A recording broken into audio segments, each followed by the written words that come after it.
Hello everyone, welcome to our final project presentation for cross-cultural understanding. Today we are going to talk about how men and women communicate differently and how culture shape those differences.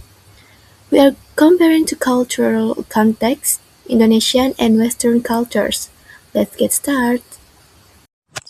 Before we begin, let me give you a quick overview of what we'll cover today.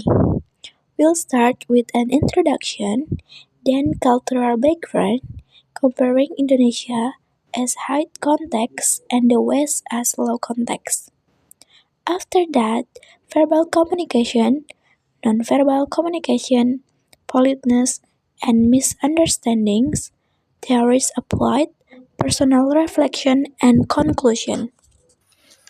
Introduction. So, why did we choose this topic? Many of us have experienced this. We think we have communicated something clearly, but the other person receives a completely different message. As George Bernard Shaw said, the single biggest problem in communication is the illusion that it has taken place. Now, imagine adding gender and cultural difference. On top of that, misunderstandings become even more likely. That's exactly what we want to explore. How the gender communication differences look different in Indonesia versus Western cultures. To understand gender communication, we first need to look the cultural framework behind it. We're playing Edward T. Hall's cultural context theory. According to Hall, Indonesia is a high context culture, meaning a lot of communication happens through context, tone, and relationships, not just words. Values like rukun, social harmony, and eueuh pakeueuh, a reluctance to impose, deeply shape how Indonesians communication. Western cultures, on the other hand, are low context. Communication is expected to be direct, clear, and explicit. Okay, next, verbal communication.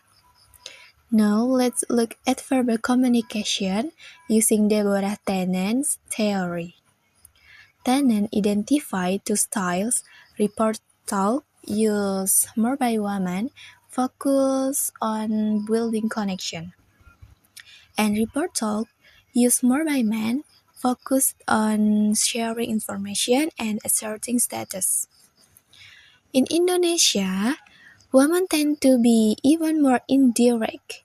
Instead of saying no, they might say belum tentu bisa, a softer way to decline without causing awareness. In Western cultures, women are more direct but still use more hedging than men. Beyond words, nonverbal communication also differs significantly across cultures and genders. Eye contact in Indonesia, direct eye contact toward an elder or authority figure can be seen as disrespectful. Looking down is a sign of respect. In the West, sustained eye contact signals confidence. Proxemics in Indonesia, men and women keep greater distance in mixed gender settings, but same gender physical touch, like holding hands, is completely normal. Body language: Indonesian women are socialized to be softer and less dominant. Indonesian men staying calm under criticism is seen as dignified. In the West, both are encouraged to be more open and assertive. Okay, next slide is politeness and misunderstanding. We are using Brown and Levinson's politeness theory, which has two key strategies: positive politeness, building solidarity and seeking approval; negative politeness, respecting the other person's autonomy. Indonesian women tend to use both heavily. For example, before making a suggestion, an Indonesian woman might say, "Maaf ya, kalau boleh saya usul." This is face-saving for both parties. What happens when the styles clash? Case 1. A Western man given blunt feedback efficient for him, but feels rude to his Indonesian female colleague. Root cause: low versus high context mismatch. Case 2. An Indonesian man stays silent when criticized, dignified in his culture, but read as passive-aggressive by his Western colleague. We connected our analysis to 6 chapters from our course material. Chapter 5, Male-Female Relationship, Tenants, Rapport versus Report Tag Framework. Chapter 3, Verbal and Non-Verbal, Eye Contact, Proxemics, Body Language. Chapter 9, Speech, Act, and Politeness. And Chapter 10, Parameters of Politeness, Positive versus Negative Strategies. Chapter 6, Asian Context, Collectives, Values, and Japanese Norm. Chapter 2, Cultural Context, How High versus Low Context as our main foundation. Next slide, personal reflection.